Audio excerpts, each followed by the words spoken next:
And perfect.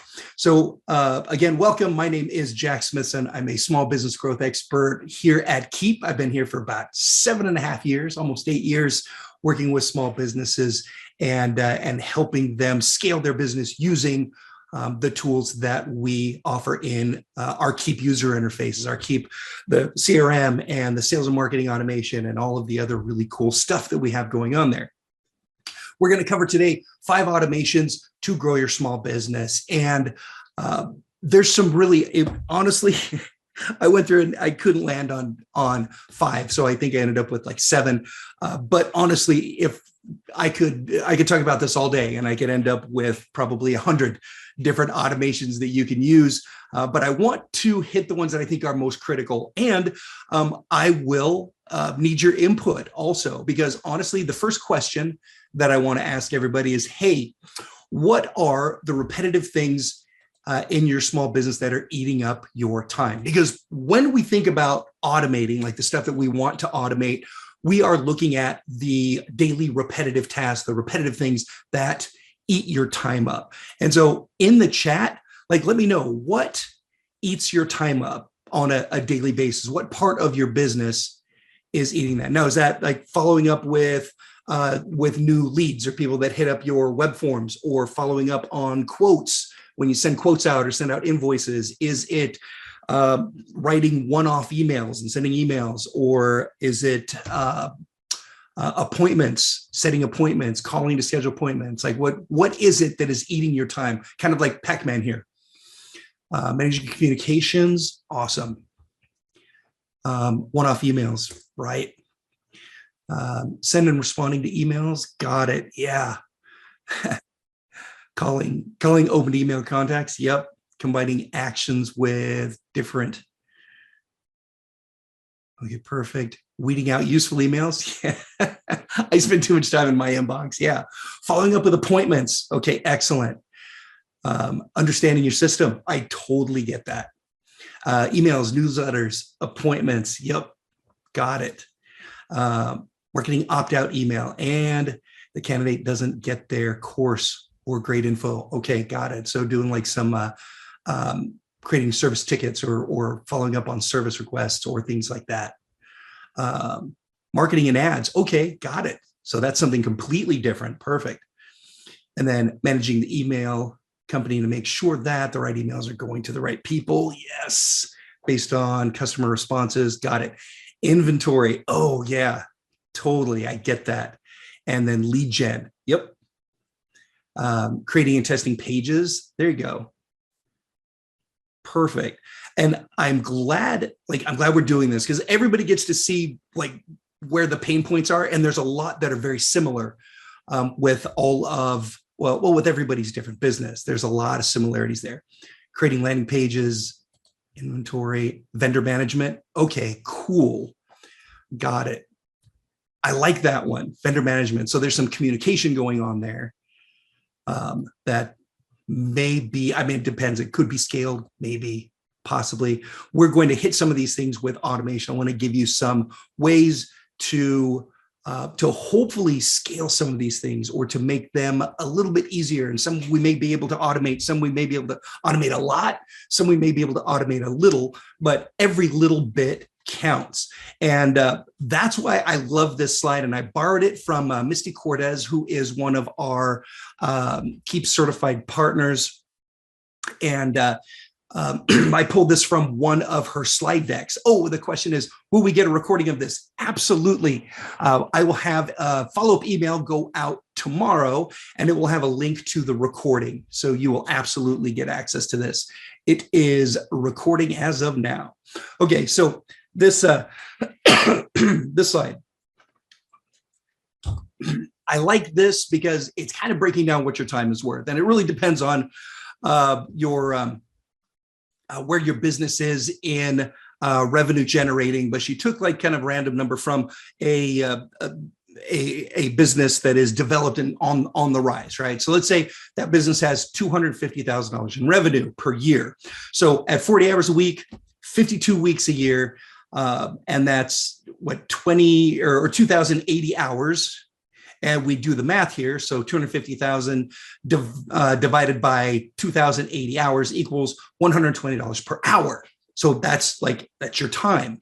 So any activities you spend your own time on that you could hire out or automate, because that's an important part, that is less than $125 per hour is actually costing you money. Now, it's crazy to break it down this way. Like, this is a different perspective. Like, hey, if you can pay somebody less than $125 an hour for what you were spending your time on, then you should do it because you'll be making money. And it just depends on this algorithm, or this math problem really depends on your revenue. But it's more or less to just to show you, give you a snapshot of like, hey, what is your time worth and what should you be spending your time on? And what is automation saving you when you can automate some of these things that are just eating up our time on a daily basis? And the answer is a lot. It's going to save you a lot, especially if it's saving you X amount of hours per week. Then that's time you get to put back in your business, and that's money that you're not spending. You're not paying someone to do it. You're actually not having to do it yourself. So you're free to do other revenue generating stuff, or like, I don't know, to have dinner with your family, or to do things like regular people do when they aren't completely absorbed in running their business. There we go. Okay, so now I've got this here, and it's kind of it's a little bit rudimentary, but I want to put it in anyway, because not everything we're going to talk about is a campaign or has a whole bunch of swinging automation parts with lots of emails and timers and things. Really, the sales automation is the use of technology, or sales and marketing automation, excuse me, is the use of technology to streamline and automate repetitive business processes. So we're going to use tech to replace you in the processes. And we're going to use Rosie. We're going to use Rosie the robot. So this dates me like really hard, right? But let me know if you remember Rosie the robot, or if this is familiar to you in the chat. Give me like a yes or a no. Of course, yes. Okay, good. I am not alone. All right, perfect. I remember Rosie. Yep, Rosie actually, I think they called her Rosie Jetson. And I see lots of people. Okay, cool. And Jody says, nope. I totally get it. Some people will get it. It is a super old Hanna-Barbera cartoon that I watched, and it looks like a lot of you watched when you were young. And Lori says, my Roomba is named Rosie. That makes sense. Right. And to me, he says, I need a Rosie in my life. Yes, I need a Rosie in my life also. And that's actually what we're going to try to accomplish, because and I love the sentiment, which is like, Rosie, if I only had a Rosie, right? Because she just could do so much, and it freed everybody else up to do other stuff. And it goes along the lines of, paying others, or maybe subcontracting things that you don't want to do, or that it's not worth your time to do. But in this case, we're going to use automation. And I love the personification of using Rosie, because honestly, the automation will be it'll be the best personal assistant that you have ever had. It'll be the best employee and cheapest employee that you add to the roster. And you think of that way, it really is going to be a cheap employee, because you're not paying hourly. They don't get sick. They don't miss days. They don't forget stuff. Automation works really well when put into that context. And yes, I am going to show you how. Absolutely. That's a fair question. Now, from last week, I covered, it was 3 critical campaigns that every business needs. And honestly, I saw, as I was preparing this, I'm like, man, there is a whole bunch of overlap in the 3 campaigns that I shared from last week. So I want to give you that link. It is the webinar recording link from last week, and it is the 3 critical campaigns that every business needs. And these are the ones that I covered. Lead magnet, having a lead magnet campaign, right? So it's not just your lead magnet that you have on on your landing page or that special offer, but what happens when somebody submits it, right? Automating the creation of the contact inside the CRM, and then having the email go out to deliver the lead magnet, and then the follow-up on that, like, hey, where do they go once they download it? What are we offering then? Like, how do we take them through our funnel? Okay. And then new lead nurture, which is, and I see a bunch of thank yous. Awesome. You are welcome. New lead nurture, it's quite literally, hey, I get a new lead and I'm not always great at following up. And most small businesses I talk to, and I say, hey, rate yourself on a scale of 1 to 10. How good are you at following up with new leads? The general answer, and I mean, I get some high, some low, but the general answer is a 4. Like most people answer right around that 3, 4, 5. Those are my most submitted answers. So a new lead nurture to do that for you, email with an offer to take that next step, whether it's booking an appointment or booking a phone call or making a phone call. And then if there's no action in that email, having a timer for a day or 2 days or 3 days, and then have the next nurture go out, and having a system of these so that your follow-ups are happening and you're not having to do it, right? It's automated. And the emails are personal because they're going out to, hey, Jack, I'm following up with you because, hey, you're getting this email because you filled out this web form and I've made you a call and I left you a voicemail and here's the next step, right? Things like that. But you have that in that email and it's automated. You build it and it will pull in merge fields from whatever contact. So it goes out to Stephanie or Jonathan or Ann or Jack, right? So it's a personalized email, but we're automating it. And then new customer review or the new customer review request. So you have a new customer, they finished paying, right? You're done with their work. They have paid, and now you are asking them for a review. And we do this because reviews are so great for your conversion. When you use reviews in your marketing or on your website, your conversion goes way up, astronomically. We're talking like more than 200%, like up. So we want to automate that. So when you have a new customer, they're complete, the work is done, and they've paid, then you want that automation to kick off. So we're saying, hey, thank you so much for your business. And would you like to give us a review? Would you take a moment? Or even better, having a link to a survey. Hey, can you take a quick survey? Tell us how we did. And then people that rate you really high, then we ask them for a review. And then people that didn't rate us high, we can create automated follow-up so we can fix a potentially not great relationship. There we go. So yeah, everybody needs reviews, and I appreciate it. Everybody, because it's like going to Amazon, right? You go to Amazon, you're going to buy something, you check the reviews. We all do, because we actually refer to reviews a lot like a personal referral. We treat them that way because they're real people writing about their experience with that product. We value it. So gathering reviews helps you close deals. When people go to your website and they see your offering and they see people's reviews or testimonials, hey, this was great. This really helped me. This helped my business. This helped in these great ways. People go, got it. I can get on board with that. There we go. Okay, so I know I've spent too much time on this slide, but there's a little bit of carryover. And so I don't want to cover this stuff over again because I talked about it last week. So I want to give you this link so you can go back and cover that stuff when you get a chance, if you want to. And then we will move right on. Okay, so the first thing, and we're talking about 5 automations every business absolutely 100% needs. The first one would be web forms and landing pages, or more specifically, web forms on your website. And we've got to have those connected to whatever you're using for your CRM. And so inside Keap, here we go. I'm going to bring this over.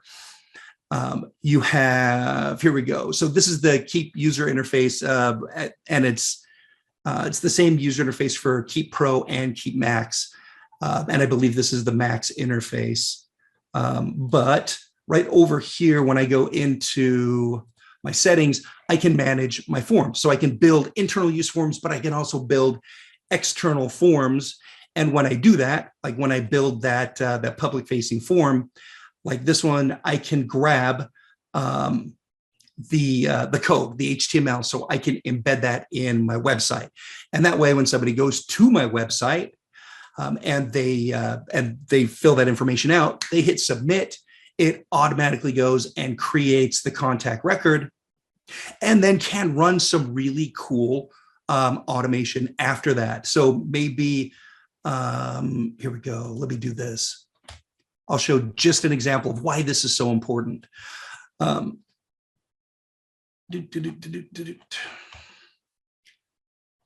should have had this open. Actually, I will just open a brand new one. Advanced automation. And we'll just use this to play with. And this will be my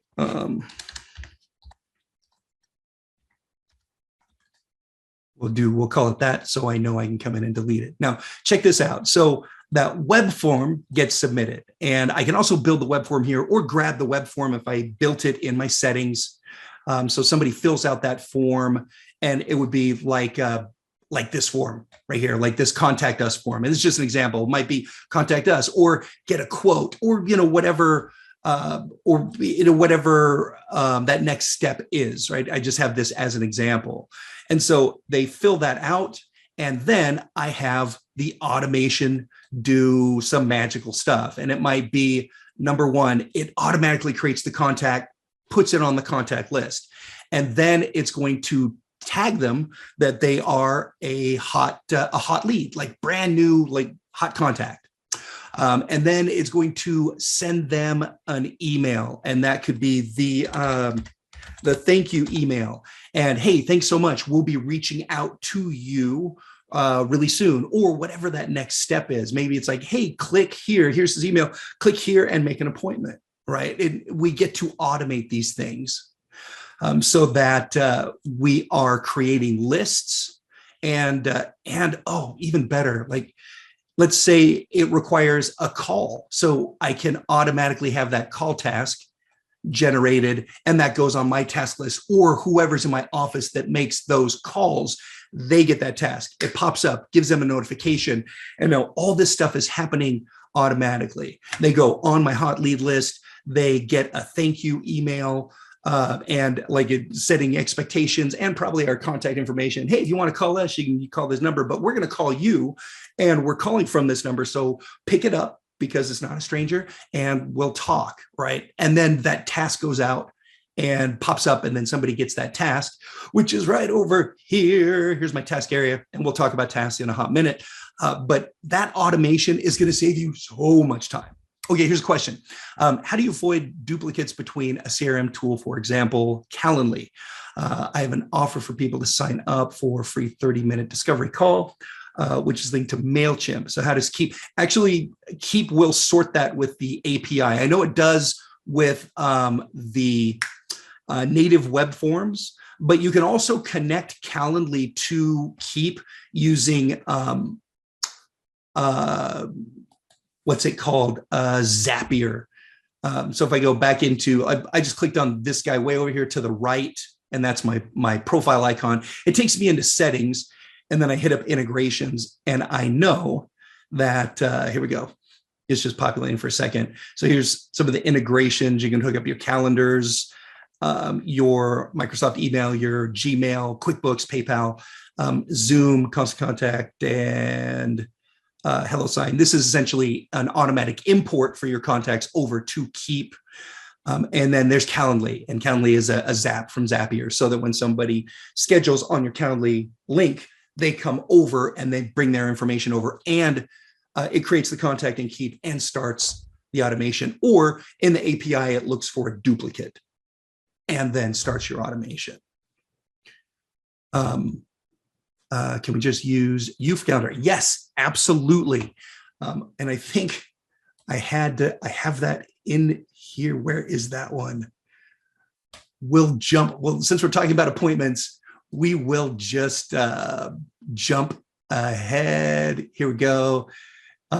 We'll do appointment scheduling. Okay, so let me talk about appointments. So we have a built-in appointment tool, and it works like a lot like a Calendly or a Schedule Once. Like there's a whole bunch of them out there, and they give you the ability to create booking links, and you can send those booking links to your contacts, or they can, even better, they can automatically get a booking link, or you can embed this little scheduling tool in your website, and then people can book that appointment.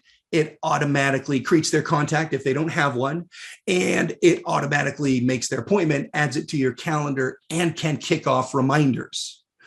And so we definitely want to automate that one. Here's a question. Is this going to be recorded and sent out? Absolutely. I will have a recording, a link to a recording go out in a follow-up email tomorrow, right around 11 o'clock, 11 to noon my time, Arizona time, which is Mountain Standard Time right now. So let me do this. Here you go. I'm going to pull this guy over, and then we'll go over to appointments. So I can create all of my appointment booking links. And I can send that invite out to, let's say, Jessica. She is on my contact list, and out that goes. So she clicks that. There we go. Add a signature. She clicks that, books her appointment. It lands on. Here we go. I'm just going to get out of there. It lands on my calendar, and I can sync this calendar with my Gmail or my Outlook. So it will hit that Gmail calendar and hit this calendar inside Keap, which is synced. And then there's that information. She also gets a reschedule link or a cancel link, and it kicks off automation. So she gets reminders like, let's say, 24 hours before and 1 hour before, which increases, of course, the likelihood of, in this case, Jessica showing up.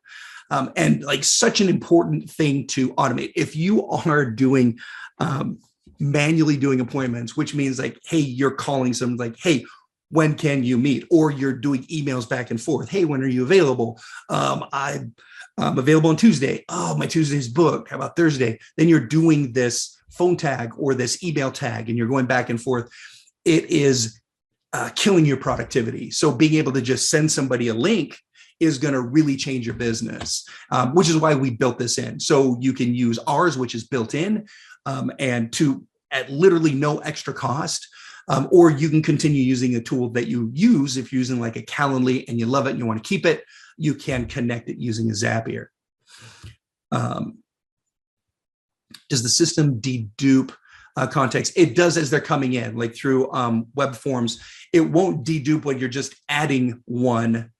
You would essentially, the best practice is search the contact name first to see if you've got one, and then add the contact if it's not there. But when they come through via the web forms, the API, it automatically searches for the contact with that information. It's a good question. All right. So now let's back up a bit. Here we go. Oh yeah, and this is part of the easy automations, which is, hey, I can set this up in my easy automation builder, and these are my like standard follow-ups for when somebody books an appointment. And I can also do this by text. So I can have a text message go out as well as the email, or instead of the email. So I can automate an email, or I can automate a text message, either one of those. Super cool. Okay, new lead follow-up. And I think, was this the first one that I think this was, oh, okay. So we were covering these like web forms and landing pages, and then having those. So yeah, they fill out the web form, but the follow-up is key. And I did cover this in the last webinar, but I want to look at it really quickly because it is so incredibly valuable. So let me pull over the campaign builder and look at new lead follow-up. So let's say I've got this brand new lead and it comes in just like this, but I call Jessica, right? We tag her, she's a hot prospect. We send her that email and it creates a call task for me. I get it, I call her, I don't get her on the phone. Okay, so now what? All right, so now we want to automate. I can, like this, I can add a tag. Actually, gosh darn it, I really think I have this pre-built. Here we go. Let's see. I do. I know I do. Here we go. Okay, cool. So let's say I just tag Jessica that she's a new lead and she needs to go into the new lead follow-up campaign. So I just put this tag on her, which means, here we go. If I go back to Jessica's contact record, there she is. It is quite literally just like this. I click here and then I add the tag. I start typing in the tag that I want. Boom, I add that tag to Jessica by hitting add the tag to Jessica. And then she starts this cool automation. And it is new lead follow-up. There we go. So the next day, I send her another email and it populates a call task, call number 2 for Jessica. And then if I don't get her on the phone, then it waits another day and then it populates, it sends her another email. And then I get call task number 3. And the email's like, hey, Jessica, I just called and left a voicemail and here's why, because you filled out this information and you wanted a quote. So I'm calling you so we can connect. It's like stuff like that in that email. And it lets her know like, oh, hey, that phone number that called, it wasn't a stranger. It wasn't like some strange marketing about my expired auto warranty. I've gotten those. But no, I actually asked for that phone call. So now when they call back, I'll recognize it, right? So we do that communication and the automation queues this stuff up, sends out the emails, tells us when to call. And then if we don't get action with Jessica on the phone, we don't get her to answer the phone, we don't get any click through in those emails, then it goes into like an email nurture that lasts as long as you want it to, maybe every 3 days for a couple of weeks. And this will increase the likelihood of engaging with Jessica and closing business with Jessica, because maybe she wanted your information and she's just not ready to have a sales conversation yet. So she's not answering the phone or she's not clicking to schedule. She's got your information, but she's waiting. We don't know why. She's waiting for something. So we want to keep following up so that when she's done waiting, where then she sees our stuff there in her inbox and she clicks, she's like, oh, they're there to solve my problem now that I'm ready. And they click and we get that business.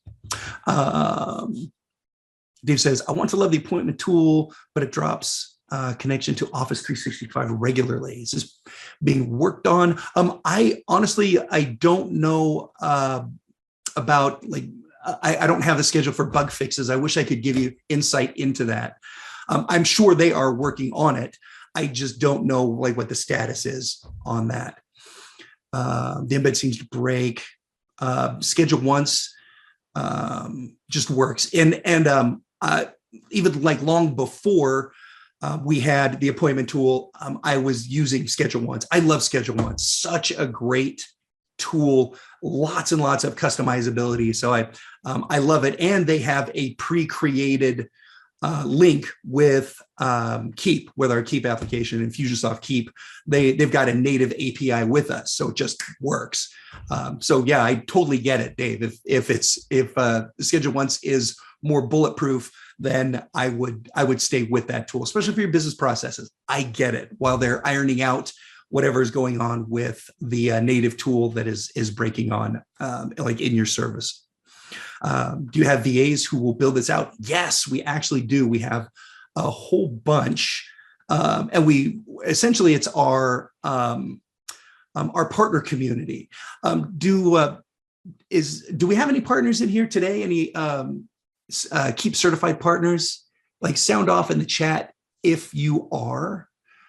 If not, we have a, where is my marketplace? Boom, there it is. And, oh, where's that list? I've got a link. I'll grab a link to the Keap marketplace. There we go. So Heather's working on it. That means that Heather is a Keap user and she is working on her certification, which is awesome. I want to have this, and honestly, I should have it bookmarked, so it's just much easier to find. And Here we go. Quit thinking. All right, here we go. Cool. So this is the Keap marketplace.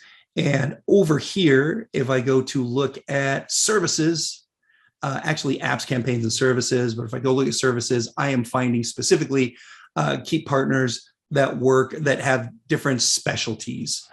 So if I came in and I typed in what I was looking for, like, SEO or just, campaign building, it would bring up not only like apps, campaigns, but also services offered by Keap certified partners. So let me grab this and I will throw this in the chat. There we go. And you can use that. All right. Great question. Okay, let me jump out of here and get back. Let me get back on task. All right. So we covered the nurture. Now, this is one of the ones I covered last week. This is so incredibly important because generally our follow-up is less than adequate. We get busy. It's not like we're trying not to follow up with people. We just get busy. And maybe we give people like 2 follow-ups. They hit the website, we call, and then we give ourselves a note to call the next day. And then if we don't get them, we're like, it's a dead lead.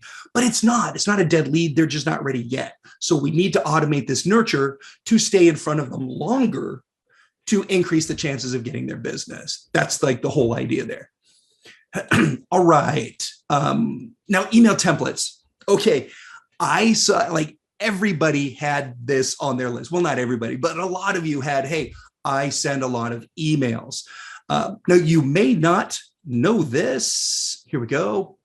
But over here, so let's say in the home, I'm going to go to a contact record. Now, it probably has happened. It's happened to me where I send somebody an email with a whole bunch of information on it.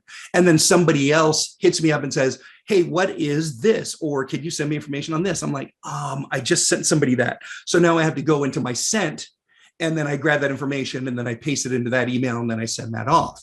And it happens. Like it probably happens to you in your business. So what we want to do is create some templates. So I'm going to open up Jessica's contact record. And when I go to send her a one-off email, because I can send her an email broadcast here, or I can add her to automation, or I can send her like literally a one-off email or a one-off text message. And this gives me that email builder. Now, right down here are my templates. So I'm going to hit, I can grab one if I know what I want, or I can hit manage templates.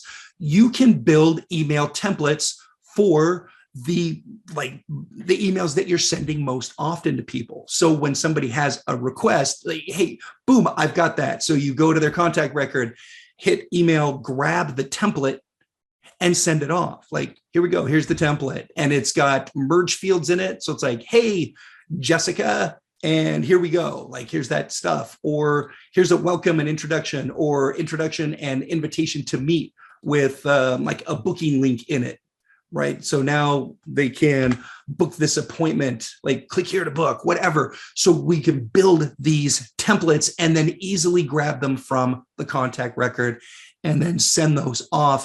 It will save you an enormous amount of time. And we're kind of, I want to say, hey, since we're using tech to do it, I want to call it automation. But really, it's just honestly a time-saving tool that can just save you a ton of time. And that's the idea, right? We're trying to save you time and make you money.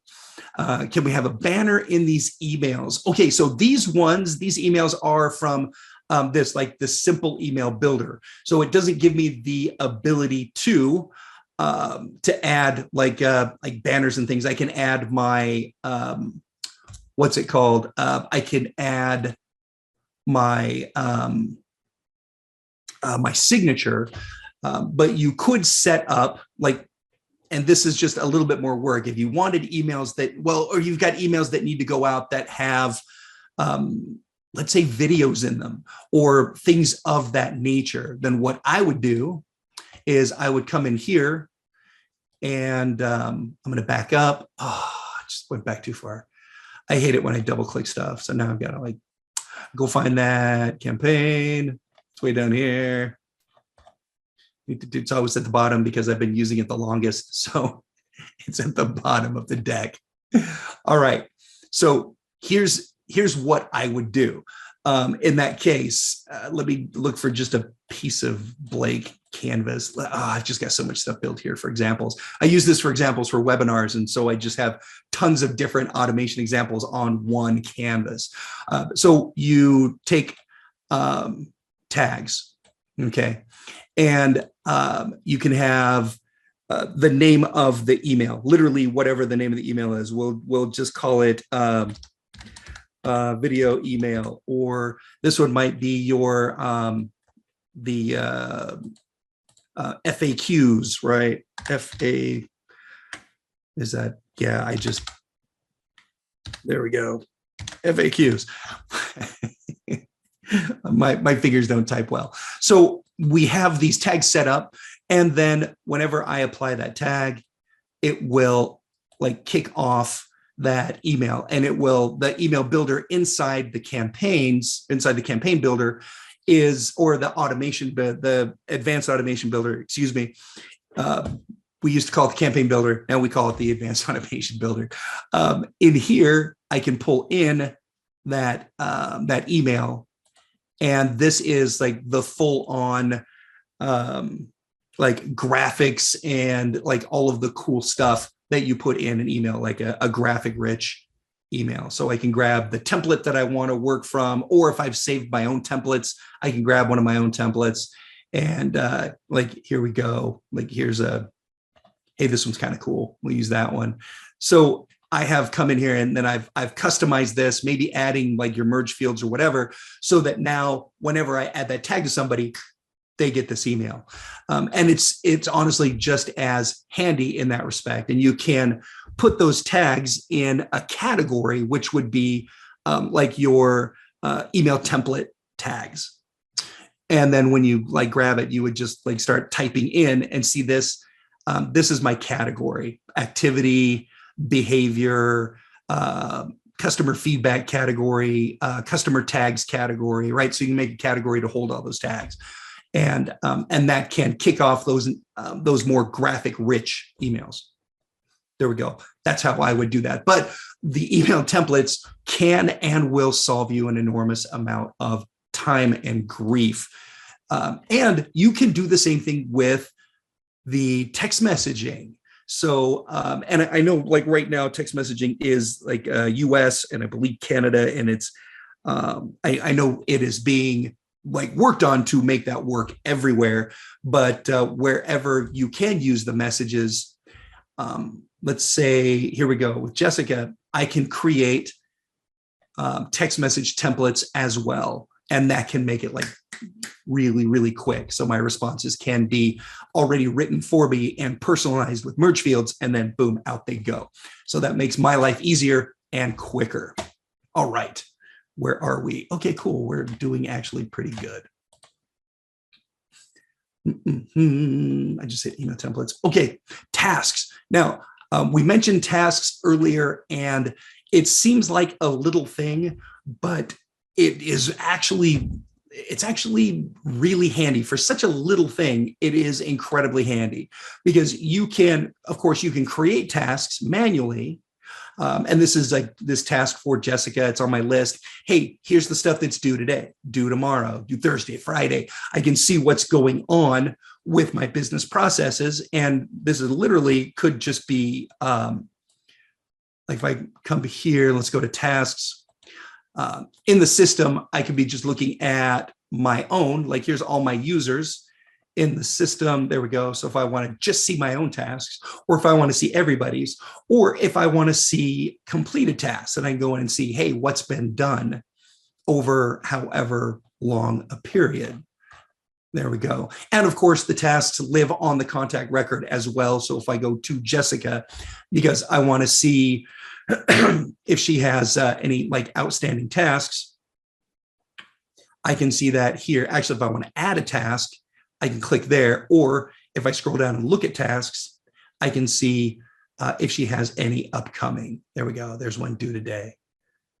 Perfect. So the task area applies to everybody. Now we can automate tasks. I know, right?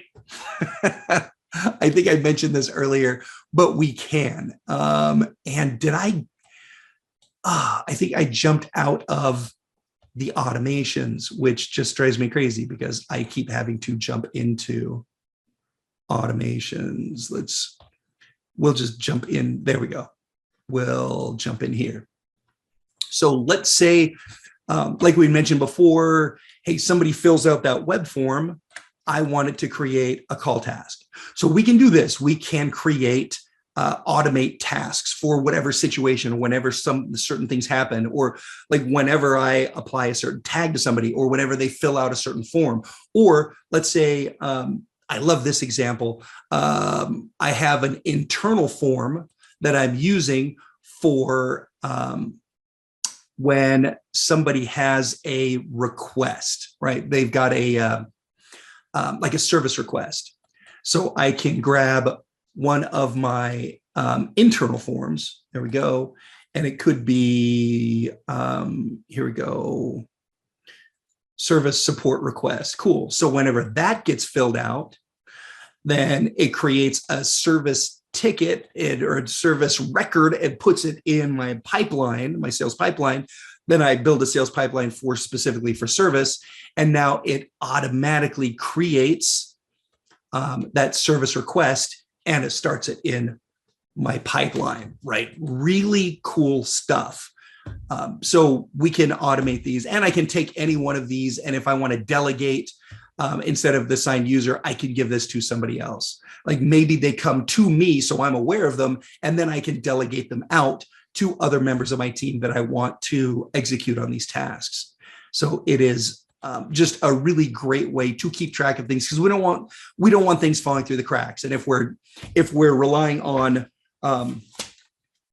Post-it notes for our tasks, like here's my reminders of things, like I have little reminders. I think we probably all do. But if I'm relying on Post-it notes for my tasks, I am asking for stuff to fall through the cracks. So we want to use something like this, and we can automate the task. Like when somebody makes an appointment, I can automate a task to reach out to them, give them a call, whatever, like however we use that. And that can be an absolute amazing time saver. Here we go. All right. Now, the next one, I just kind of alluded to this, but we're going to look at the sales pipeline, because the sales pipeline can be used for a lot of different things. Number one, okay, so this is an example of me breaking down my sales process into stages. Is there anybody here? Because I know I have Keap customers here, and I also have like prospective customers, people that are checking out Keap as a possible solution. So we've got a mix of both. So any of my current Keap users, who's using the sales pipeline, if you will sound off in the chat for me, so I know how many of you are out there, and that way, like everybody else can see how many of you are out there. Let me know if you are using it. I guess I can just hum for a couple of seconds while I'm waiting if anybody jumps in. If not, this is a great opportunity to cover sales pipeline. Okay. It looks like maybe not anybody, and that is not a bad thing. And says, I just got it. Okay, cool. So let me show you what I'm talking about. So over here in the pipeline tool, if you have a service-based business or a consultative sale, right? It means that you have to talk to people to close deals, and some of them close quick and some of them close a little bit slower. As a matter of fact, here's another question, and I've been meaning to ask this. Honestly, every time I talk about sales pipeline, I've been wanting to ask this. If you're a service-based business, hit up the chat and let me know the percentage, like of the deals that close quick versus deals that close slow in your business. So let's say it's like, 10% quick, or 20% quick, or 30% quick. Like, let me know what that is. Like, you can just tell me the percentage of, quick, because I will do the math. And I can go back to these chat logs. About 20% quick, about 10% quick. Okay, cool. 20%, 10%. Awesome. Like anybody else, like open that chat. please, this is like really valuable as far as the tools that we develop and where we spend our time for our customers. 20%, 10%. Okay, I got it. I love it. So the quick deals are amazing because those people they're like ready to throw money at you, right? They're following up with you. You don't have to follow up with them. They want your service or your products. They're ready to go, and they are standing there with their credit card in hand, and they're following up with you. They're calling you. You barely have to work for those. Those are like the quick gimmies. Everyone else, you have to work a little bit. And that's what the sales pipeline is for. So in the sales pipeline, what I'm doing is I'm creating my stages for my sales process. And I just have some examples here. Like, hey, when a brand new lead comes in, I can have, I can have a deal created, right? So as an example right here, like when somebody fills out a form on my website, it does all of this stuff, and it also creates a deal and adds it to my sales pipeline.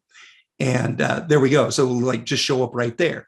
And now I know who my new leads are, who my hot leads are, and these are the people that I need to be calling, right? And so when I start contacting them or reaching out, making phone calls, I'll probably move them into that next stage. And then once I schedule an appointment with them, awesome, I move them into the next stage, and so on. And then when I send them a quote, there we go. And then I can see, hey, I've got quotes out to all of these people, or they accept the quote and I send them a contract. There we go. So there's a contract sent, and I'm waiting for them to sign that contract, and so on. And it's really based on your sales process. Mine is just an example.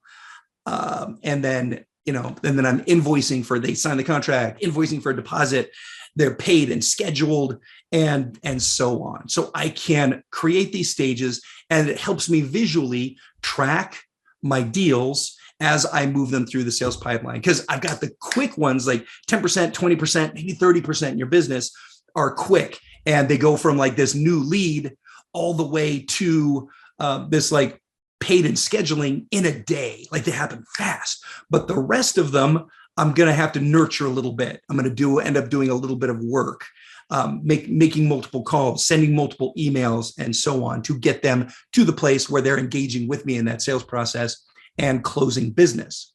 Now, the next thing, and I talked about tasks, I can add automation to each one of these stages. So let's say right here in quote sent, when I've sent somebody a quote, I can set up automation, and here's the automations that are already set up right here. Remove quote sent tag, add, or remove quote sent tag, add quote sent tag. Okay, got it. And then create a contract. Okay, yeah. So it's creating a task to make or to start building a contract. What I would probably do, and a lot of different people played with this, I could add a piece of automation. So once I send a quote, and this would be me like, hey, when the deal enters this stage, and it's the quote sent, here we go, consulting services, quote sent stage, then I want to automate a task. I want a task to be created in 2 days to give them a phone call, or the next day to give them a phone call. So here we go, create a task. And this will be follow up on quote. Cool.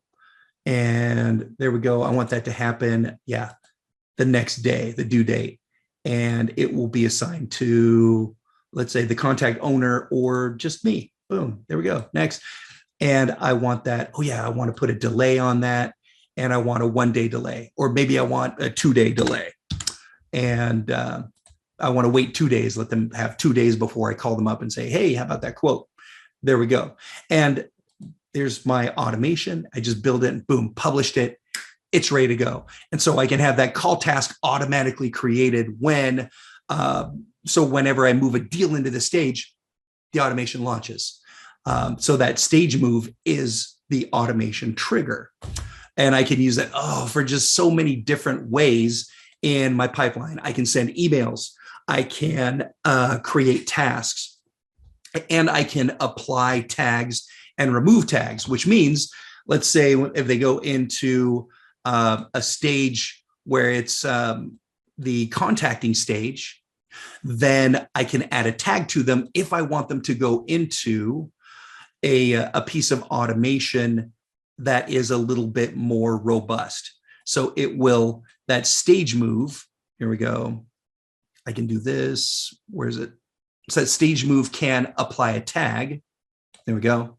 And then that tag can launch maybe a nurture campaign, or like, hey, don't forget to make this appointment. Like, it's the appointment setting campaigns. Like, hey, you engaged with us. Here's email 1, and then like a 1-day timer, and then email 2, and then a 1-day timer, and email 3, like saying, hey, click this link to make an appointment. Here's the next stage. And we could be doing so much for you if you would make this appointment. And then we get people over that gap, right? So we can launch automation based on stage moves, either simple automation or some pretty robust automation, either way. Okay, so in the Max Classic version, the pipeline is a little bit different, and it is in your it is in your menu. So if you go to the menu, it will be under I believe it's under sales, and you'll see pipeline, or maybe you have to hit, what's it called, the settings under your contacts or sales, and then you can access the sales pipeline. It's a little bit different in the Max Classic, but you have all of the same functionality. It just looks and presents different. It is the Classic version. Actually, it's a little bit more functional because it gives you a more robust opportunity record. So you can put more information about your deal in that record that you're moving through your pipeline stages and setting up automation. So it's a pretty robust tool. All right. And Lori says, hey, got to jump. Cool. Keep an eye out for the follow-up email with the replay link. And let me see, I think we are almost done here. And fulfillment. And actually, this one will go really quick, because for fulfillment, we're doing honestly the same thing. We're using the sales pipeline, but we can use it for different processes. So I can use it for my sales process. And then when I close this deal down here, paid, scheduling, then I can move them over to a work fulfillment pipeline. And there's some businesses, you may be using an app for this, but if you're not to that place where you're paying for an app that does your fulfillment, or your it's not necessarily scheduling, but dispatching, right? Then you could use the pipeline tool, and you can create the stages for that deal to be fulfilled, and you can track those deals. Like, now I've sold them, now I'm working on fulfilling the work, and now work is complete, and they've invoiced them for their balance, and now it's paid, complete, done. And hey, now I can ask them for a review or a referral, right? I can use that as a trigger to kick off that piece of automation. And Lance says, so you can take payment through Keap. Oh yeah, absolutely. You can create invoices and take payment on invoice. So I can send them an invoice, they can pay the invoice, because we have payment processors, a number of different ones you can use. You can send a quote, so they can accept the quote, and then that can convert to an invoice, and they can pay the invoice. Or with Keap Max, you can, and Max Classic, you can create an order form or a checkout page. And that way you could literally send them, I just want to actually click on it. There we go.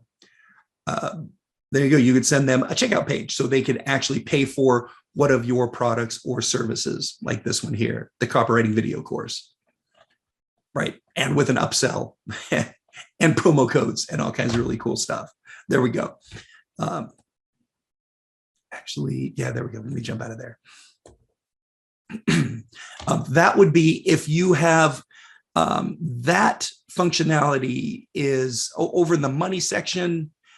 You'll have all of these. If you have the Keap Max, you'll have the checkout forms. Otherwise, you'll have invoices, quotes, and the ability to set up recurring charges. Sorry, I'm really raspy. Losing my voice. The other thing that we want to cover with the pipeline is service request, right? If we can use it for fulfillment, we can also use it for tracking service tickets or service requests. And I just have an example here. Hey, new service request assigned, working, resolved. Super simple. I just create that or have one done automatically, created automatically when I create that service ticket or when somebody fills out that form or I fill out the form. And then I can just move that deal through those stages. And then I can automate, I can add tags, I can create tasks, I can send emails and so on. There we go. So that can go a long way. And I think the very last one is an onboarding process. And I was going to write the stats down right here. And Anita said, hey, you may have answered this, but this includes a business number. It does. Yes, you can create a business number. Where is that? Here, I'll pull this out here. And like, here's mine. I've got the my Keap business line, and that lets you text message like directly out of the app, but also you download the mobile app and you can text and you can call and you can pull up all your contacts and create tasks and add notes and drop people into campaigns. You can do a lot. It's really incredibly functional. And the app works for Android and Apple. And it gives you a lot of extended capabilities when you're away from your the desktop view that we're looking at here. Great question.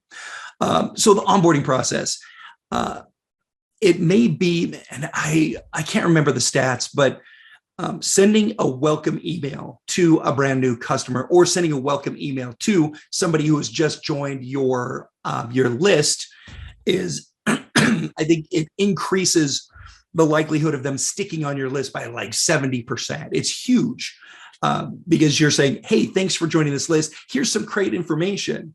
And you're immediately engaging them. And it's like, oh, okay, great. Now I'm more engaged or I'm more invested. And so having a process that is specific for onboarding, like I've got here, right? You add new customer onboarding tag and they go into an onboarding process and you're communicating with them like I have here. Hey, here's a welcome email, what to expect. And then 2 days later, they get one on, hey, here's some frequently asked questions. And here's how to contact us. Here's how to engage for service if you have a service request or whatever, right? Here's the FAQs. And then 2 days later, hey, here's some great resources for you. Here's some things that we built for you specifically to help you with, whatever, of course, whatever your business does for people. And then 2 days later, I have another example. It's like, hey, here's some case studies, or here's other products or services that we offer along with the one that you're using. And you're now like engaging with them saying, hey, here's other stuff we do. You're paying for this thing, but we also do this, this, this, and this, and this. And this is all part of your onboarding process. And you can automate it so that it goes out like automatically. You just add that little tag to your brand new customer. And then boom, they start your onboarding process, whatever it looks like, whatever would help you with your business processes. And a good onboarding process can save you an enormous amount of time in customer service. Because if you can answer their questions and keep them from being confused, then they're not calling you. They're not sending you emails. They're not sending you these repetitive questions that eat up all your time. You're being proactive.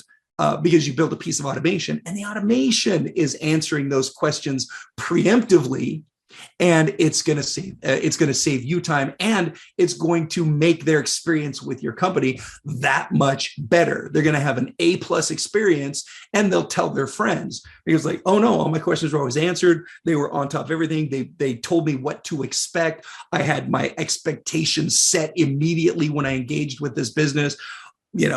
All the things that people would have a reason to give you like a 10 out of 10 on any survey, on the survey that you'll automate to them when they're done with their first purchase or service, right?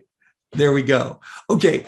Really cool stuff. That is literally the end of it. And I know we're 2 minutes over. So I have a couple of things. Number one, if you are a current customer, We have office hours. So if you want help with anything that you're working on, or you want to talk to your customer success manager, they do these group office hours. You can get together, they do screen share, and they can walk you through setting up some of these things, or help you if you're if you've run into any type of issues. So you put in your full name and your application ID, and your app ID is quite literally, here we go. Let me show you an example of an app ID. There we go.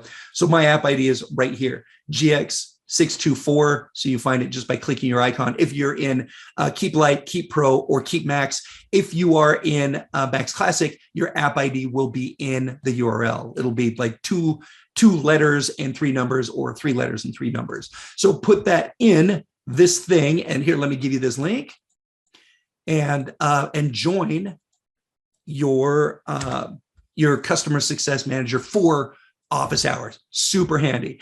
Now, if you are checking us out, I know we're having some great pricing. Actually, it is live right now. You see this right here for 50% off for your first 3 months.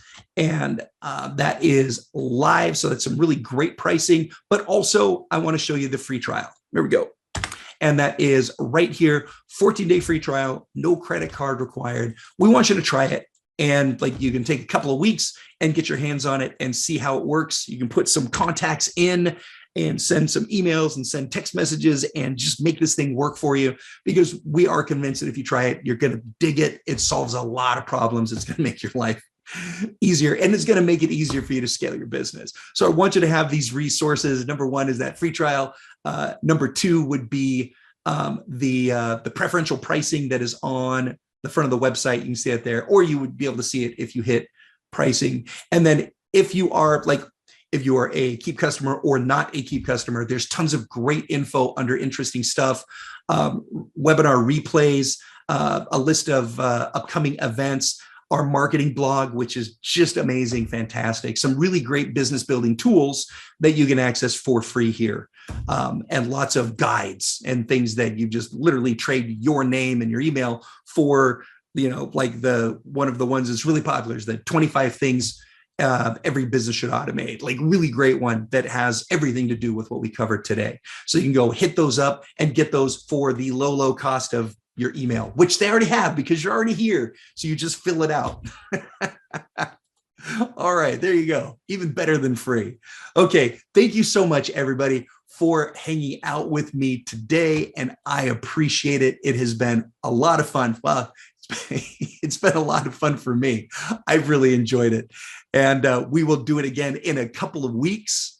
And hopefully there was some gems in here that you can use to help scale your business. Thank you so much, everybody. Have a great holiday weekend. Enjoy your Thanksgiving. And we'll see you again in December for the next one. Actually, I have some great events in December. There's a 3-day a 3-day event in the second week of December, all about like nurture and follow up. Great, free and amazing. So go check out the events thing and get into that one if you can. All right, everyone. Again, thanks so much and have a great week.